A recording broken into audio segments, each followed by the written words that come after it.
There are a lot of situations where you will feel that the Chinese side is really pushing you, because they will be saying, okay, we have to increase prices, or why you making these changes in the quality requirements, so the price has to go up, or they will say, no, we cannot deliver on the time agreed, etc., etc. Usually it happens when you have something already invested into the relationship. Either, as we were saying, you spend time, but that's usually less valuable resource, but it's because you have made down payment, or because you have some manufacturing tools made for you. Usually it's molds if you're manufacturing something.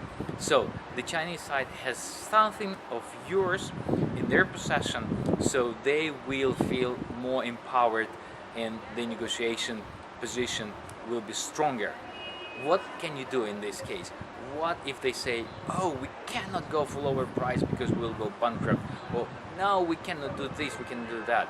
So in this situation, you have always to think that you must have more than one supplier in line, because when you're doing your research, when you're finding new suppliers, then you're screening them, don't arrive to the conclusion that you have only one manufacturer. It's good that you have at least one more as a backup option, because if you can say, right, okay, you cannot do this according to my requirements, whatever, then I have an option of going into a relationship with another manufacturing. This is a very powerful bargaining tool for you. Also, how do you find somebody who is competitive of the factory that does things for you? Well, look for ex-employees of this factory. Look for people who are also working in that industry, because Chinese are very entrepreneurial. So the usual situation is, if there is a factory that manufactures something, they have a lot of competitors. So don't be afraid to have more than one supplier ready to supply your goods. And then also consider that all tools that you have done, all molds that you have done, it's a kind of sunk cost also. So if you don't want to be in kind of bad relationship, bad romance, poisonous relationship, just be prepared that you will lose something and you will have to move to another supplier. We were talking about time as a resource. Yes, it is important. What also happens a lot in your negotiation with the Chinese party is that they will try to make the negotiation process longer. Why longer? Because it means that you invest your time. And why longer again? It means because you're more tired, you're exhausted. So if you're negotiating many issues, many small things over long days or even weeks or maybe months, when you're trying to get what you want, usually the Chinese side, consciously or unconsciously, they will delay the negotiation of the most important things to the end. Like, for example, the payment terms.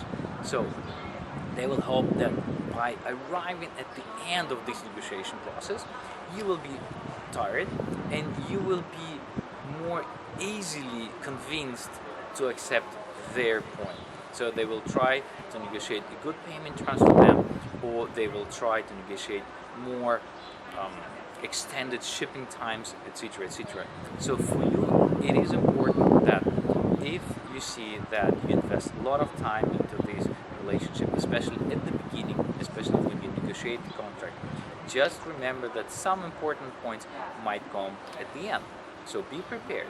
And in your case, what can you do? Well, try to see the important points first. So when you will be entering into the negotiation process, talk about the payment terms, talk about the price first, talk about the delivery time. And actually also another very important advice, we're talking about these three issues: price, quality, delivery time. You cannot have all three of them perfect. So usually what happens is, if you are really about the price, it means, yes, you can get good price, but the quality will be not so good. Delivery time might be okay. If delivery time is very important for you because you have your supply chain built in your country, it means that you will have to pay higher price. And then, of course, quality would be fine, etc., etc. So if quality is important, then of course also prepare to somehow sacrifice the price, pay higher price, and prepare to give more ample delivery times. So remember also to think about the time as a resource, and especially valuable resource for you. And remember that the Chinese side, they realize that this resource is important to you. One thing that you might hear a lot is that China is special. Of course, Chinese factory will tell you China is special. We have special relations with government, we have special laws, we have special regulations, and things are done differently in China. Well, do not believe everything that you hear. It's important for you to know that, of course, China might be special in some cases. Of course, Chinese laws are a bit different from laws in the West or in your home country, but you have to do a lot of investigation. Do not take at face value everything that you hear from your Chinese partner.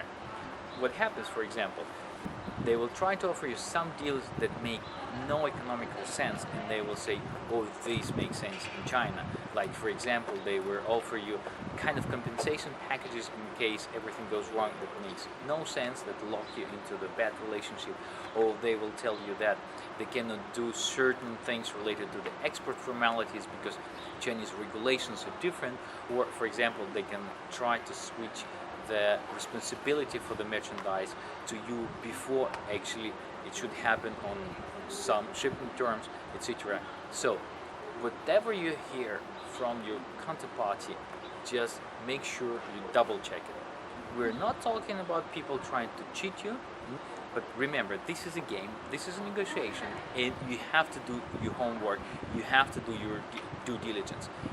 Remember, due diligence in China is very, very, very important. So try to find all the information you can about the factory. Try to double check whatever they say are the regulation, and try to find out whatever you can about the experiences of other people. So do your homework.